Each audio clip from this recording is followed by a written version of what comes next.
Veronica EQ here for you. And we're going into the 3 things the brain is going to use against you while you're meditating. There's 3, and only 3.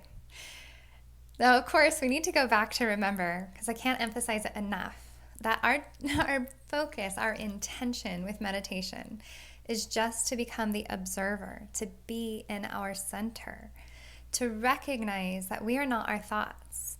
And again, to reinforce that idea is that logically, because I love using logic, I love looking at logic to recognize how silly our ego is. So, logically, we have 50 to 70,000 thoughts a day. Can you, in your integrity, say that you identify with every single one of those 50 to 70,000 thoughts? It's dang near impossible to say that you know everything that's happening in the back of your mind. There's too much. So we have thoughts, but we are not our thoughts. Now we can bring our consciousness and focus to our thoughts, 100%, absolutely. But we are not our thoughts. So when you're meditating and you're practicing a mindfulness meditation, and I just interestingly enough watched this documentary where Deepak Chopra was saying that mindfulness isn't the best way to say that because it's not your mind that's being used. It's you finding your observer's standpoint. And I don't disagree with that, but I think it's really arguing semantics because, again, I say that lovingly because I'm also the one saying brain and mind are different because you're being mindful of your brain. You're being mindful of what's happening in your internal realm. So for what we need it for, it is just that observer type of meditation, whether it's body-based, breath-based, or brain-based. And it is generally referred to as a mindfulness practice. So when you are in your center and you're just allowing either thoughts to come up and let them go in kind of an open focus where you're just focused into the expanse, the void, or you're focused on a single point focus meditation where it could be counting, which I will definitely be giving some meditation tips and guidelines on that. Either way, your brain is going to use 3 things against you to distract you. First is very apparent when you start seeing it. Because again, we're developing that good sense of humor with meditation, right? So the first thing your brain is going to use is your to-do list. Why? It's because it uses that against you all day long, every day, anyways.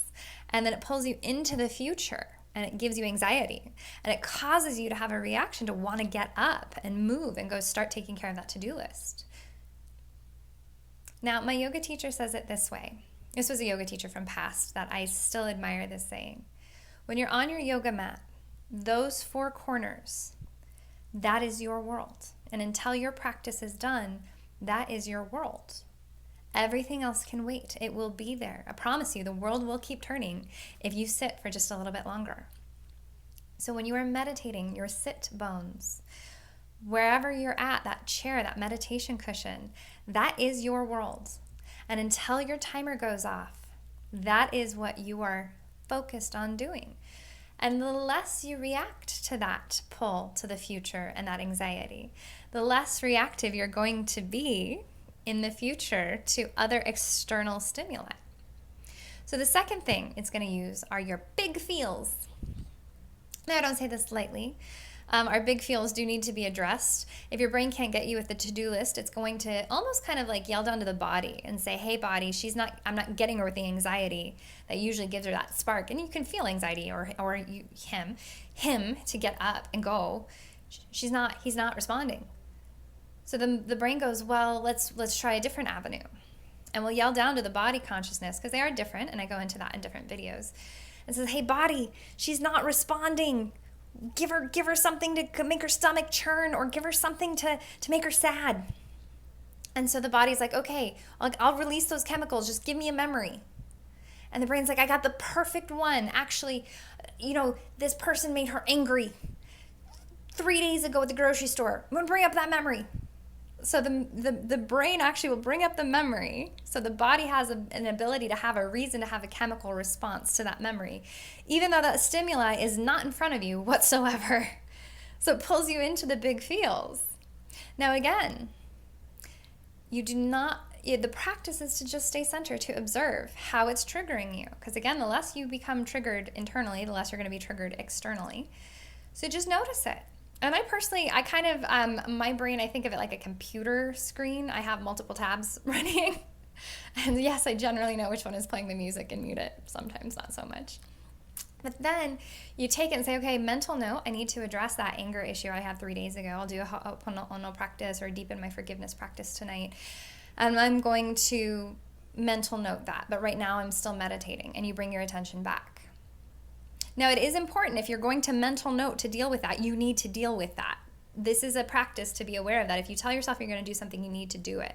So, because eventually what will happen is you're going to say you're going to mental note it, you never do, and it gets icky. Let's just say that. We don't need to go too far into that rabbit hole right now, but do what you're going to say you're going to do. If you have a mental note to do something, do it.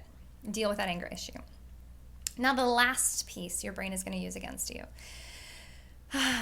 It is your desire body. Now, I need to make one really big distinction here, that all of this that's happening, the future, the past, and your desire body, it's taking place in the realm of imagination. It does not exist in the here and now with you. Your to-do list is not going anywhere. It doesn't exist with you in this moment until you start addressing it. Your past is not with you. That's all in your brain, all in the neurosynapses. It only exists in the realm of imagination. And your desire body is another avenue to pull you out into the realm of imagination, because that's what the brain is trying to do. It's trying to spin you out into that realm of imagination, either with your anxiety in the future, the past and depression, or some other big emotion, but it's usually trying to get you into depression, and then into the imaginary realm through your desire body. And what I mean by that is, this happens to me, and this one's actually the hardest. I hate to break it to you guys. This one's the hardest. I'm building a house out in the middle of nowhere, and I'll be sitting and meditating, and all of a sudden I'll be like, but what about these building materials? And what about these wall textures? And it's up to me to center and come back and say, yes, I'll consider that, mental note that, and I'm meditating. Come back to center. So the 3 things your brain is using against you is your future and the anxiety, the past and depression, or your desire body. And from there, it can spin you out into that realm of imagination and spin you out whatever direction it wants you to go, and cause you to lose sight of your center, that you are not your thoughts, your emotions, your desires. You have them. There's nothing wrong with them, but you do not have to react to them either. You are in command. So I hope this awareness, along with that good sense of humor, makes your life a little bit easier as you're meditating, and gives you that ability to, again, see where your brain has your number and say, okay, I really need to work on my anxiety, because that's the direction it keeps pulling me, is into the future, but I'm going to keep bringing myself back to center. And it'll make such a huge difference in how you enjoy and center yourself in your meditation, and you recover and you carry that forth in your day-to-day life, so that you have just a little bit more of that grace and ease, which of course is always, always what I wish for you. So thank you for taking the time to join me. I know this one was a little bit longer than intended, and I'm just so grateful that you showed up for yourself first and foremost, and then to spend some time with me. So I'm wishing you the best, blessed, a little bit of a tongue twister, that one, rest of your day.